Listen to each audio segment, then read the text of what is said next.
Hello guys, welcome to my channel.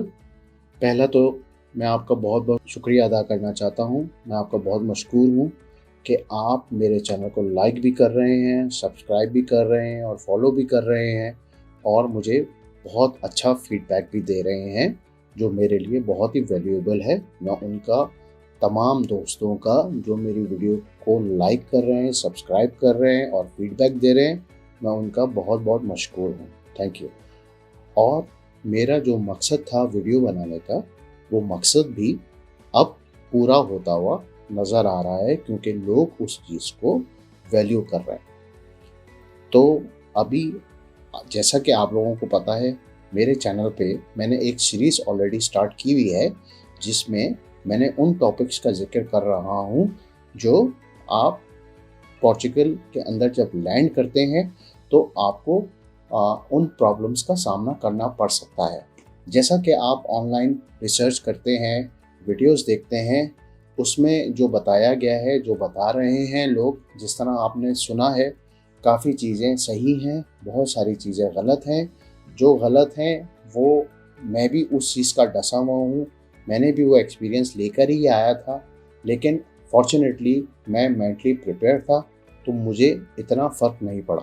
मैं अपना वही एक्सपीरियंस आप लोगों के साथ शेयर कर रहा हूँ जो मैंने यहाँ पर लिया है, चाहे वो पॉजिटिव है चाहे नेगेटिव है। मैं आपके साथ वो टॉपिक शेयर करता हूँ ताकि आप लोगों को उस चीज़ का फ़ायदा हो। मैंने ऑलरेडी एक सीरीज़ स्टार्ट की हुई है। उस सीरीज़ का मकसद यही है कि आप पोर्चुगल के अंदर जब लैंड करते हैं तो आपको कौन कौन सी प्रॉब्लम को फेस करना पड़ सकता है, वो मैं आपके साथ शेयर कर रहा हूँ अपनी वीडियोज़ के अंदर। जो टॉपिक्स उसके अंदर ऑलरेडी मैंने कवर कर लिए हैं, उसमें सबसे पहला जो टॉपिक था वो था पार्ट 1 के अंदर, प्रॉब्लम्स पार्ट 1 के अंदर। अगर आप मेरी वीडियो चैनल के अंदर जाएंगे, आप चेक करेंगे, उसके अंदर पहला जो टॉपिक है वो है रिसर्च। फिर उसके बाद सेकंड वीडियो में मैं कवर किया नेटवर्क, फिर फंड्स को कवर किया, फिर मैंने कवर किया रेजिडेंस को, और आज का जो टॉपिक है वो है डॉक्यूमेंट्स। ये वो डॉक्यूमेंट्स हैं जो आपको लैंड होने के बाद यहाँ पर ज़रूरत पड़ सकती है डॉक्यूमेंट्स की। तो बेहतर यही है कि आप उन डॉक्यूमेंट्स को रेडी करके आएँ। अगर आप इंडिया से आ रहे हैं, नेपाल से आ रहे हैं, बांग्लादेश से आ रहे हैं, पाकिस्तान से आ रहे हैं, या आप यूएई से आ रहे हैं, केएसए से आ रहे हैं, गल्फ कंट्री से आ रहे हैं, कहीं से भी आ रहे हैं, आपको वो डॉक्यूमेंट पहले से प्रिपेयर करके लाने चाहिए, ताकि आपको यहाँ आकर टेक्निकली कोई प्रॉब्लम फेस ना करना पड़े। सबसे पहले तो ये है कि आप जब फ्लाई करके यहाँ पर लैंड होते हैं तो आपके पास यहाँ का बोर्डिंग पास लाजमी होना चाहिए। उसको बहुत ही एहतियात से अपने पास सेव करें। पहले तो आप फ़ौरन उसकी तस्वीर ले लें और अपने पास उसकी soft copy as a record purpose के लिए उसको सेव कर लें। दूसरा, फिज़िकल जो कार्ड है उसको आपको फाइल बना लें या कुछ अपने बहुत ही सेव करके उसको लेकर आएँ। उसके बाद अगर आपकी जो भी आपको वीज़ा मिला है, उस वीज़े के अंदर आपको ट्रैवल करना है पोर्चुगल के अंदर, और वहाँ पर जब तक आपका वीज़ा वैलिड है उसी में आपको लीगल एंट्री आपको चाहिए ही चाहिए। उसमें आप डिले ना करें। जैसे ही आप यहाँ पर आते हैं, लैंड करते हैं, तो सबसे बेहतर यही है बोर्डिंग पास अपने अपना संभाल के रखना है। उसके बाद आप अगर होटल में जाते हैं तो होटल में आपकी जो रिकॉर्ड होता है, आपकी जो एंट्री आपकी रिकॉर्ड होती है, वही आपकी डॉक्यूमेंट बहुत सबसे ज़्यादा इम्पॉर्टेंट है। वही डॉक्यूमेंट आप अपनी सेफ में एंट्री के वक्त शो कर सकते हैं। आपकी लीगल एंट्री तब मानी जाएगी। एक डॉक्यूमेंट तो आपका ये हो गया जब आप एंटर हो रहे हैं। आपने जितनी एकेडमिक, आपने जो भी ग्रेजुएशन किया है या जो भी आपका एकेडमिक रिकॉर्ड, आपके जो भी डॉक्यूमेंट्स हैं, सारे MOFA ministry of foreign affairs से अटेस्टेशन ज़रूरी करा के लाइएगा। वो सारी चीज़ें आपको प्रिपेयर करके लानी है। अगर आप मैरिड हैं तो अपना बर्थ सर्टिफिकेट, अपनी वाइफ का बर्थ सर्टिफिकेट, अगर आपके बच्चे हैं तो बच्चों का भी बर्थ सर्टिफिकेट मोफा से अटैच करके लाजिम लाना है। उसके अलावा आपको अपना ड्राइविंग लाइसेंस लाजिम वहाँ से लेके आना है। ड्राइविंग लाइसेंस के साथ आपको एनओसी भी मिलता है, वो भी वहाँ से मोफा से अटैच करके लाजमी लेके आना। उसके अलावा आपका पीसीसी, पुलिस क्लियरेंस सर्टिफिकेट, वो आपको फ़ौरन रिक्वायर्ड नहीं होता। जब आप यहाँ पर आते हैं, अपना आप जॉब सर्च करते हैं, आपको जॉब मिल जाती है, जब आप टीआरसी के लिए बायोमेट्रिक की आप डेट लेते हैं, फिर आपको पीसीसी और ये सारे डॉक्यूमेंट्स की ज़रूरत पड़ती है। जो भी आपके डॉक्यूमेंट्स होते हैं वो अगर आप मिनिस्ट्री ऑफ फॉरेन अफेयर्स से अपने टेस्ट करवा रहे हुए तो बहुत अच्छी बात है, और अगर नहीं करवाए हुए तो आप यहाँ आकर भी अपने मिनिस्ट्री ऑफ फॉरेन अफेयर्स से टेस्ट करवा सकते हैं। आपको यहाँ पे लीगल इनरोलमेंट में आपके वो सारे डॉक्यूमेंट काम आएंगे।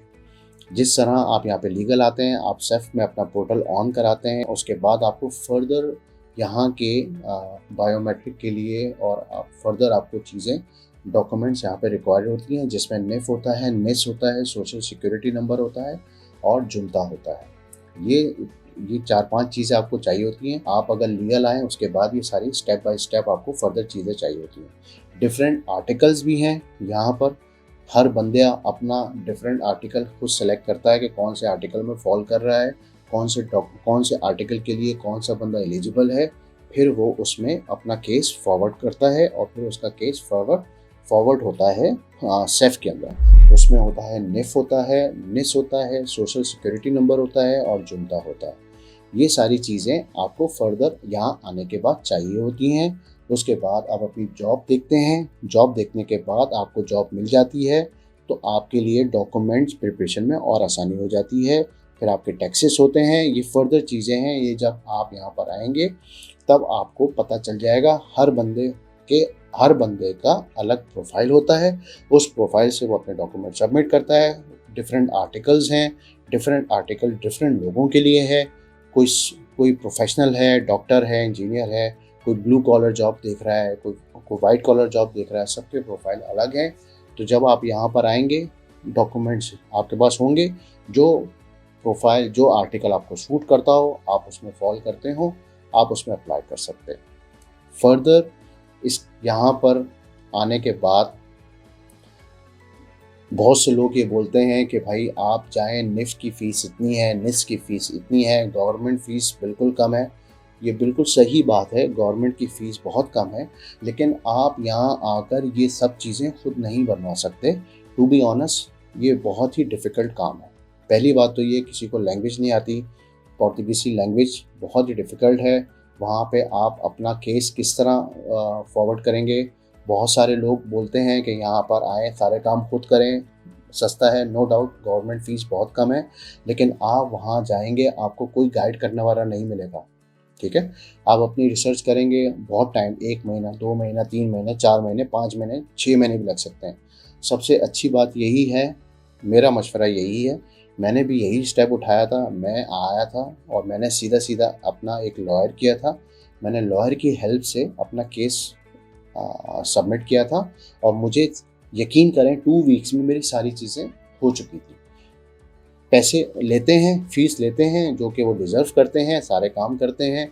गवर्नमेंट में उनको लैंग्वेज का कोई मसला नहीं है, सारे डॉक्यूमेंट्स वगैरह उनको पता है किस तरह हैंडल करना है, किस तरह डॉक्यूमेंट सबमिट होते हैं, कहाँ अटेस्टेशन होती है, जो भी जिस तरह भी चीज़ होती है, उनकी फ़ीस होती है, वो आप पे करें और दे दें, आपका केस सबमिट होके आ जाएगा आपके पास।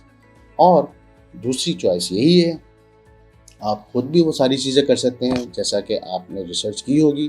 फ़ीस बहुत कम होती है डॉक्यूमेंट्स की, 5 euro, 10 euro, 7 euro, 3 euro, 2 euro, इस तरह की फ़ीस होती है। आप खुद करना चाहें खुद भी कर सकते हैं, लेकिन इसमें सिर्फ़ और सिर्फ टाइम वेस्ट होगा, बहुत डिफ़िकल्ट है, लेकिन लोगों ने खुद भी किया है। अच्छी बात है, अगर आप खुद कर सकते हैं कर लें, लेकिन डिफ़िकल्ट है। आएँ, कोशिश कर लें, टाइम है अगर आपके पास है। जितना टाइम लगेगा आपको सर्वाइवल में उतनी डिफ़िकल्टी होगी। रहना भी है, फिर काम भी ढूँढना है, यहाँ पर जॉब भी ढूँढनी है, आसान नहीं है। इसलिए माइंड में रखें, पहले से आप माइंड में ये रखें भाई, जाकर आप सीधा अच्छा प्रोफेशनल कोई लॉयर करें, उसकी हेल्प लें, वो डॉक्यूमेंट आपको प्रिपेयर करके देगा। सारा केस गवर्नमेंट के अंदर वो सब चीज़ें लुक आफ्टर करेगा। उसके बाद आपको चीज़ मिल जाएगी। आप कंसंट्रेट करें कि काम किस तरह ढूंढना है, जॉब किस तरह मिलनी है, और ताकि आपकी ज़िंदगी यहाँ पर आके जिस मकसद से आप यहाँ पर आए हैं वो मकसद आपका जल्दी से स्टार्ट हो।